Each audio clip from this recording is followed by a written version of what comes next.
All right, welcome to another episode of Comic Book Squares. We got another great one today. My name's Shane. I'm Carrie. I'm Ben. And I'm Mike. Let's get this show started.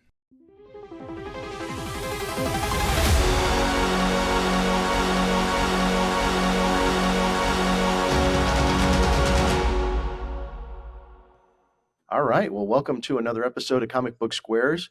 We got a great creative team with us today, and a really fun book. So, KJ, do me a favor, just kind of give us a rundown, like an elevator pitch for what the book is.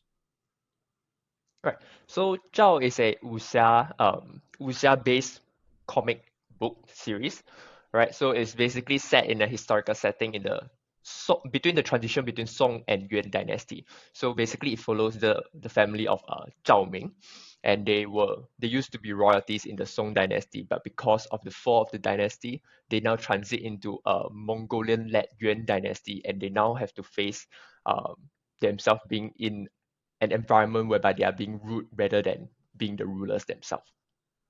So that is, in a short, what the story is about. Excellent. And Api, tell me, what is your role in the creation of this book? So initially, I was approached by KJ to come in as a sort of a line editor to like go through the language, clean up everything else, and make sure everything flows nicely. But over time, as I got more involved in the project, it became closer and closer to my heart, and I ended up doing more than what I was like initially approached to do. And I started rewriting like big swaths of chapters, and rewriting a lot of the dialogues and everything to make everything more streamlined and in tune with the characters and stuff like that. And I mean, for context, this is the first comic job that I've taken. I've never written a comic in my life. It's not even in my wildest imagination that one day I'll be writing a comic. I mean, as some of you might know, I'm also a YouTuber, and I talk about Chinese history, and I write, do translations and write the stories from there. And I also attempted to write my own novel, and my background was actually in copywriting and commercial writing, and over the past 10 over years. So yeah, when I took the comic job, it was like, yeah, what's the worst that could happen? Let's try it out. A change of pace might be good, because I was suffering from burnout a bit back then as well. So yeah, but here we are. Like, who would have thought? Definitely not me. That's awesome. Well, so how did you two end up meeting? You were originally brought on for one role, and then it expanded to be this bigger thing. What was your initial, what brought you two together? Yeah, KJ would tell you that story. All right. But to be honest, even though we live in Singapore, which is a rather small country, we have not met each other in person yet. Yeah, so all of our interactions have really been on virtual, when we do virtual calls and so on.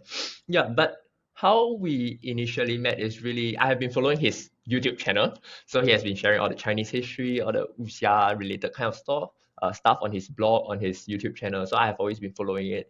And yeah, it intrigues me because wuxia and Chinese history is something that I'm interested in. But of course, I'm not as expert in it as compared to Api. Yep. So when I started out this project, I find that one of the biggest challenge would really be the accuracy in terms of history. Yeah. So while this is more of a historical fiction kind of story, but we do want to try to stay as historically accurate in terms of timeline as much as possible, and in terms of perhaps the aesthetic looks of the characters, the costumes and so on, and other little things that we want to take note of. Yep. So that was how I actually thought about it before I reached out to Api. So I actually wrote him an email, and then we No, you sort of messaged connected. me on Facebook. Oh, yeah. All right, I messaged you on Facebook, and we connect through a call, and then afterwards is email from there on. So yeah, pretty much he joined halfway through the project for volume 1. So about 3 chapters in, and then he started off as an editor, the line editing that he has mentioned, and then he edited the second half of the volume as well. Then subsequently, now we are also working together on plotting out volume 2, 3, and so on. Wow. How many volumes do you have planned? KJ showed me the rough plot outline for like where he wants to go with the story, and then I took a look at it, and then I look at how big the actual world is going to be. I mean, just imagine how big the entire Mongolian Empire was back in the day, and that's how Mm. big the world is going to be in our story. And I looked at it, and I go through like what he wants to tell, the story he wants to tell, what he wants to say. I'm like, he was saying like maybe 6 to 8 volumes, and I looked at it. I was like, nah, not gonna happen, not gonna happen. We are looking at like 10, maybe Wow. 12. Cool. Yeah, if we are going to like really flesh out the entire world and tell the story as it's supposed to be told. Yeah, but that's just a plan. But now we have ideas up to maybe like what, 4 to 5. That's like definitely is going to happen. Yeah. Cool. That's Hmm. awesome. Yeah, I love it. I love it. So this started because of your interest in the history element of it and wanting to tell that in kind of a visual medium. What made you go in the direction of comic books to communicate this story as opposed to, other kinds of visual medium? Mm, I guess for myself, because I have been doing comics for a few years prior to this, I have actually done up other self-published comics as well as working with some indie publishers on their comic books. Yeah, so comics have always been a thing of mine, and then I have written and drawn stories. So naturally, comics is something that I want to go with. Mm. Other than comics, I think most of this genre of stories usually fall into the novel, Yeah. the novel side of things, and I'm not really good with words to put things into a novel form, right? So naturally, I would say comics came naturally to me. Yeah. Right. Hey, you Nice. also need to tell them like how we always say you're born for this job, like born for this story. Oh yeah, Because yeah. his name Kang Jing is actually a derivative or a play Combination. on Yep. a play on this name of two very famous characters in classic wuxia story, Guo Mm. Jing and Yang Kang. So when his father named him, he called him Kang Jing because his father was such a fan of the wuxia genre, and the writer Dr. Louis Cha, who is like the Stanley of Asia, in a way. And his surname is Zhao, which is a title of our book as well. So it is Ah. like, the perfect character, and he was born when it's like destinies align and the fates come together, and it's like, okay, so Kang Jing is writing a story about the Zhao family from the Song Kingdom. Like basically he's writing in a way his ancestors. Yeah. Nice. Yeah. That's very cool. Yeah. I love that. I love that. Well, and So, I know when oh, I go ahead. first replied to you, KJ, I was playing off of the Marvel Kang, and I was just like, I I was like, are you watching Loki right now? I haven't Uh, managed to catch up on the season 2 yet though. it's very good. It's excellent. Yeah. Nice. So it's I very should watch cool it to hear. later. Pardon? I should watch it later. Yeah. Yeah. It's funny now hearing that there was a whole um history of Kang in Singapore. So that you really were Well, meant for it. yeah, absolutely. So, you had mentioned that you've been doing comic books for a while. I was kind of looking at your bio on the website before we jumped on this call, and I mean, I know that you said for a while, but just looking at your bio, I mean, it's fairly relatively soon, right? It's like 2018, right? Is that was the kind of the first thing? So, in a time span, it's pretty short, and what you've been able to accomplish in that short period of time is really to be commended. And you've really reached a lot of um, kind of milestones in that short period of time. So kudos to you. That's really fantastic.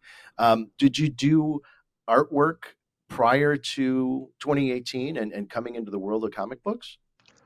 Uh, to be exact, I started drawing in 2018, Uh, and then I delved into comics drawing in 2019. okay. Yep. Wow. So it's really that 1 year of practice. But I would say that when I was young, I loved drawing, and I've been doing comics from young. at a very young age, just random doodling and drawing in the comics form.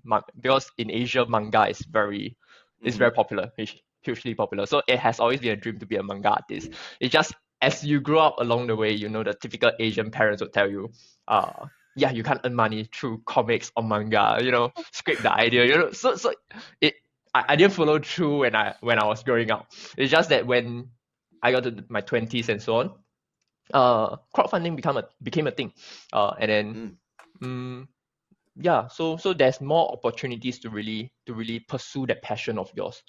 And yeah, so one step by one step, I basically I went through Kickstarter. I went to look for indie publishers and to try my luck. I've managed to get some good opportunities along the way, like drawing for the local newspaper and so on. Yep. So I've been very blessed in this short period of time in a way.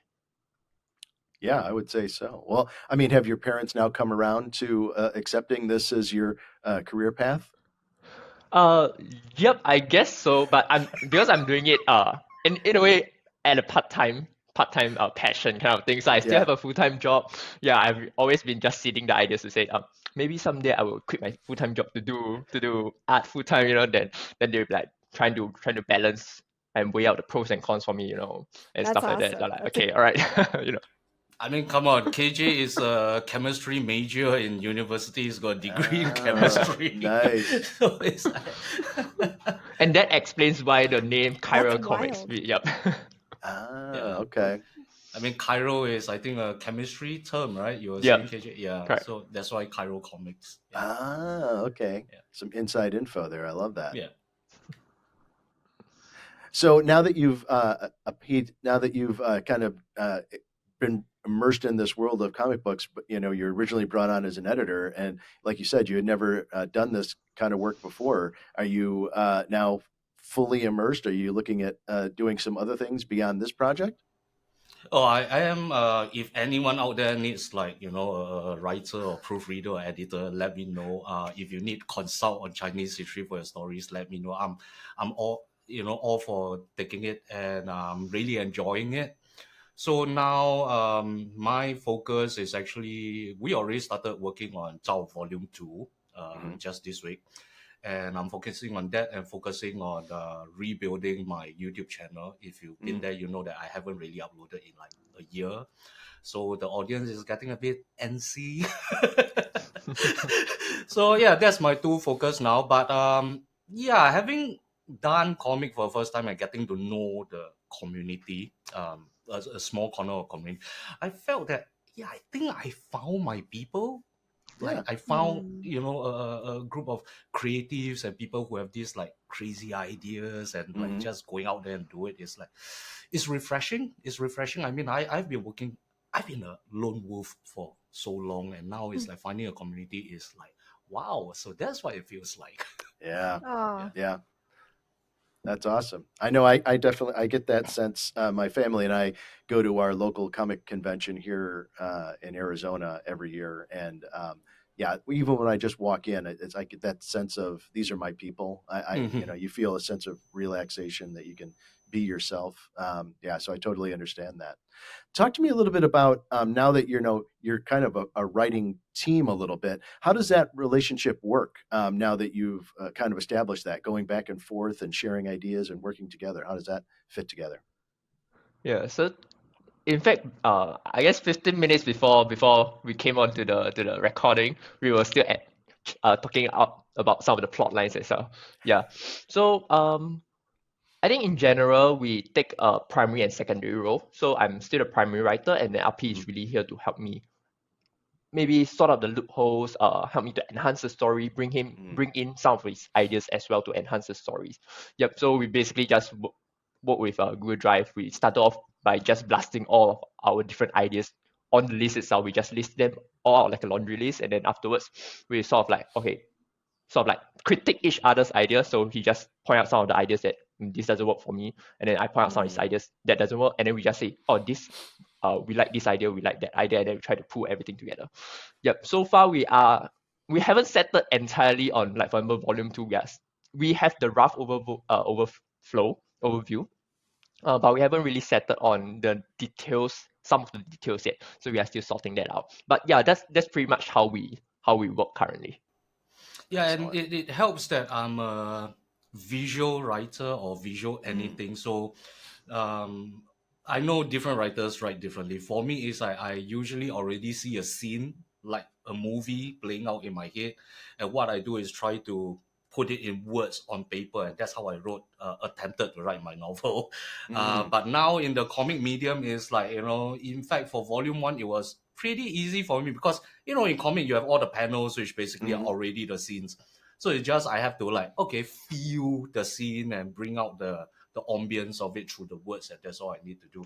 And in a way, it's like, it's interesting to work with KJ because he will come up with a lot of nice ideas or direction of where he wants to go. And I'm always, and I've said this to every single one we've met that asks about my writing, is like, number one is the logic must flow. The in-world logic must flow. How many times have you read something or watched an anime, watch a show or whatever, and then 15 minutes in, it's like, that doesn't make sense. Yeah. It's the idea is in conflict with what's happening in the world itself. So that is like the huge no for me. And I Right. always have to make sure the logic must flow. Does it make sense for him to speak that way? Does it make sense for this person to react that way? And so I think in a way that's what I also bring to the project. In this case, yeah. Excellent. I wanted So- to give a shout out to your guys' colorist. Oh Like, yeah, Yeah. Alan. yeah. He's everywhere. beautiful. He's everywhere. Really beautiful. Like the artistry and the writing, all of it's very good, but the colors are so vibrant and attractive, and they just work with the story so well, even though it's set so long ago. The coloring is just excellent. Yeah, I totally agree with you, man. And since Alan is not here today, we'll just repeat that joke again. Alan is everywhere. He's involved in like almost every project we know here. Oh, really? He's the guy. He is like hot property, in terms of colorists in Singapore, like one of the top guys. In fact, he's not just a colorist, he What does is his own the book as well. comic Nice.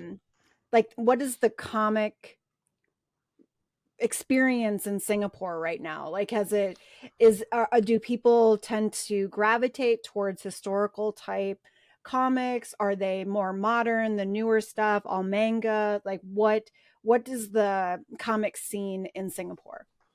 I think for comic scene, perhaps we can split into two, for creators as well as for readers. I think for readers, we have a larger fan base for manga rather than American comics or the Marvel's superheroes kind of comics. Manga is way more popular over here, definitely.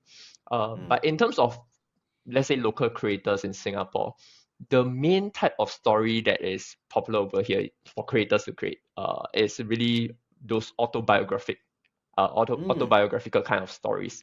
I guess it sounds better in our maybe more practical kind of setting in Singapore.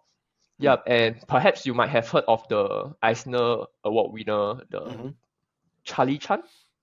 The not sure if- comic yeah, is called the Charlie graph- Chan. yeah. Okay.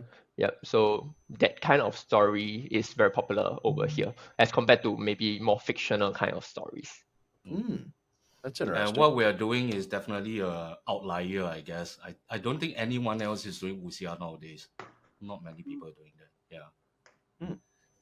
And how are you getting the word out? I'm sorry, Carrie. How are you getting No. the word out? Are there comic book conventions that you go to in Singapore? Yep. In fact, for Singapore, the annual Singapore Comic Convention is coming out in December. Yep. So I will be having a booth at the Artist Alley, as well as I will be joining 2 panels as well during Nice. the convention. Yep. So for Singapore, I think the scene is still growing. We only have one major convention in Singapore that is skewed towards the Western comic scene. We do have some other anime conventions. Yep. But there's an annual event, so all of us comic geeks, thankfully, we just look forward to that event in December every year. That's awesome. And what's the comic book store scene out in Singapore? Is there a vibrant like comic book shop like I know here in States we have comic shops kind of all over the place. I don't know what it's like in Singapore. I guess currently we have about maybe four to five comic book shops in Singapore. Okay. I'm not sure how it compares to the States in terms of like area to comic shop ratio kind of thing. But for a relatively small country, I guess we have uh, quite a number of shops, like 4 to 5 comic book shops over here. But in terms of the community wise, I would say it's still on the low side, definitely, even though we have a few shops. Okay. I mean, we are a country that's like, let me try to convert the distances. About 30 miles across and 15, 17 miles north to south. So about the size, maybe smaller than DC even. Oh, wow. Yeah, so we are very, very small country. And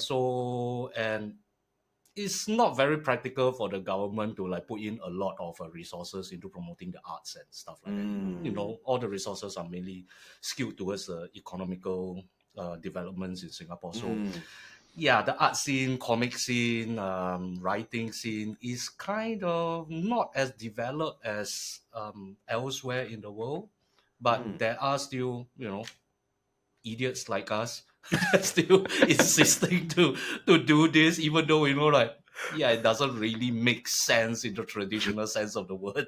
But you can't help it. You want to do it, you want to do it. You want to create, you have to create. Yeah, I totally agree. No, follow your passions. Absolutely, yeah. You got to do what you love. Well, not that's the worst advice anyone can give, but yeah, I agree with You're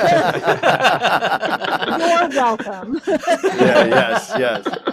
Well, I'm really glad that you gave that perspective, to understand the size and scope. And now that you've said that, I mean, 4 to 5 is actually a pretty significant number of stores for a space that seems, smaller than I was imagining in my head. So yeah, that's really great. So what is the traction like been outside of Singapore for this material? Do you find that around the world that other people are interested in historical stuff that's told in comic book form? Yeah, from our short interaction with some of the guys from the States, they have mentioned actually that wuxia or historical fiction is actually picking up in the States. Like there have been some growth of interest in this genre over there. Yeah, so that's very interesting actually. And in fact, for our Kickstarter that we ran recently, it was the best that we have done so far.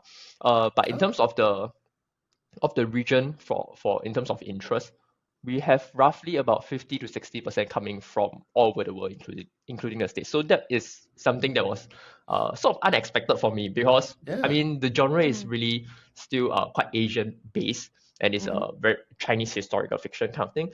Yeah, so it's a pleasant surprise that there are people out there who enjoy this kind of content, who looks forward to this kind of content, which is very encouraging to us, and definitely we want to like bring this and expand this genre further than wherever it leads us to. Yeah, that's awesome. Well, I'm really happy for you. I think that's fantastic.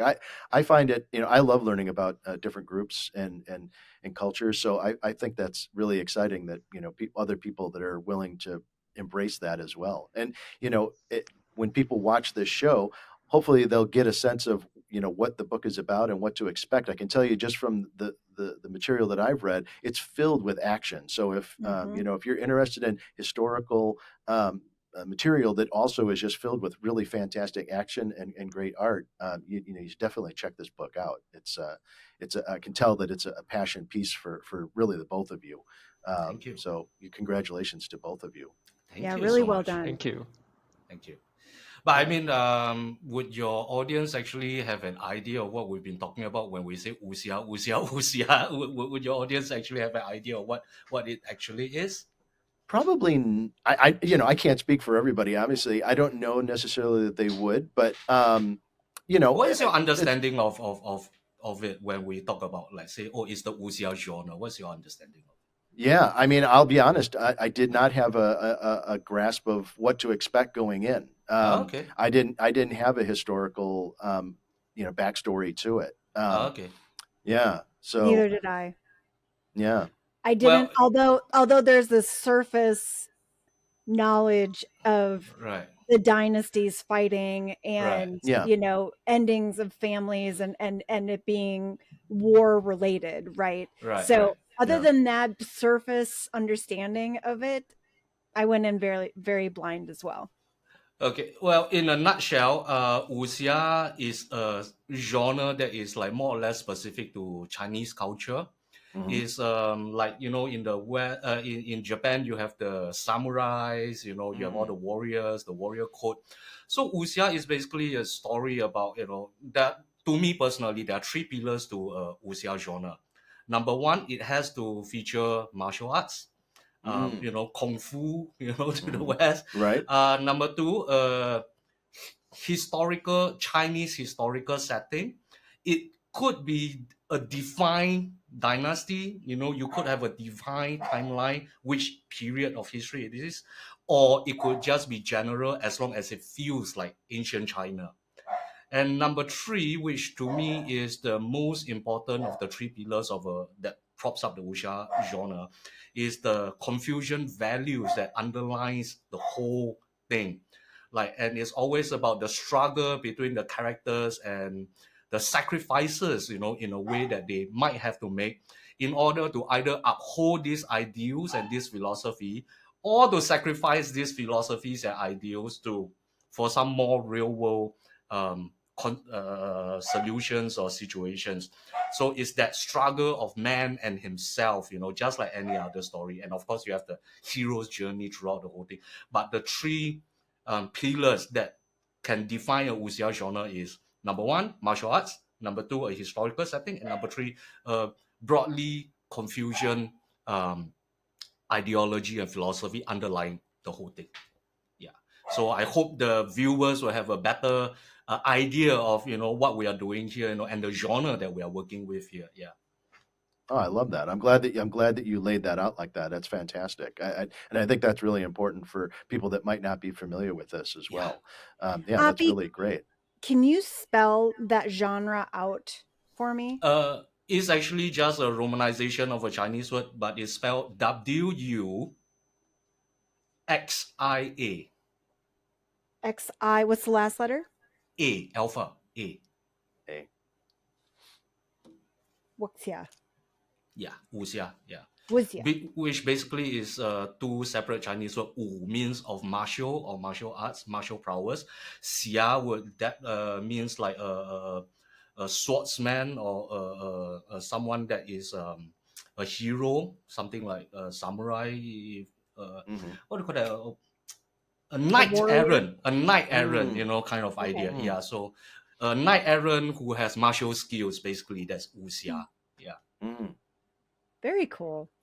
Yeah, I absolutely love that. I mean, I always feel like if that's one of the great things about art in general is if it can bring an understanding of people together and we can all share experiences, just makes the entire world a better place that we can all understand each other better. So yeah, I love it. Yeah, I glad that you really brought this. appreciate this. Thank you for reaching out to us because I would never, I would never know. And I love that we can now share this with people that otherwise wouldn't know either and get you guys out there because this is really great. I want to see 10, 20 volumes. Yes, yeah, you got to keep it Yeah, going. we have to ask the guy down there. He's the one Yeah. doing all the heavy lifting. It's gonna be 10, maybe a decade of work on this volume already. At least I have a gig for the next 10 years. Alan will have a gig for the next 10 years as well. That's right. That's right. Everybody wins. Yeah, everyone I wins. guess. Yeah.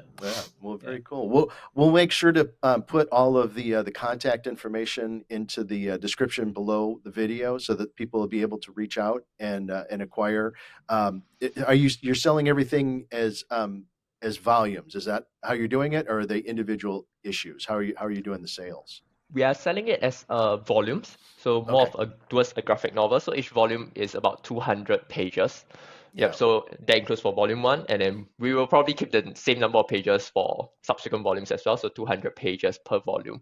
Currently, it is available on our online store, so chiralcomics.storeandb.com. We are also pushing out the ebooks, on Amazon as well as Google Books subsequently. Excellent. I think it's a pretty good time to give more people the opportunity to like explore and find out about this genre that might be kind of new, outside of the Asian context. Yeah, so Yeah. we're pushing the digital copies into Amazon or Google, as KJ has mentioned. Yeah, Very I love nice. it. I love it. Well, hopefully this helps in some way to get the word out more and Yeah, it more people definitely to does. discover it. So yeah, we appreciate you coming on and appreciate you reaching out to us. So thank you for that. Thank you. And yeah, I just absolutely I love it. So I'm excited for more people to see it. Me too. Thank you. Thank So you. are we. The more the merrier. That's And before we jump off, I just want to Right. say how dedicated these guys are, because it is currently 8 a.m. and Yes. they're 15 hours ahead of us. So they're Yes. actually like seeing into the future. Yes. They're in Friday already. I hope Yes. the TVA don't comes after us, man. That's right. No, this That's is right. meant to happen. This is a time heist meant to happen. Yes. I love it. I love it. Yeah. Well, thank you again. I appreciate it. Thank you once again. Thank sir. you. Thank All you. right. Well, this was a fantastic episode. Again, just such a great opportunity to meet some wonderful artists, and please check their work out. Yeah, just couldn't be happier. Please hit that like, subscribe, and notification bell so we can keep bringing you content like this, and we'll see you on the next one.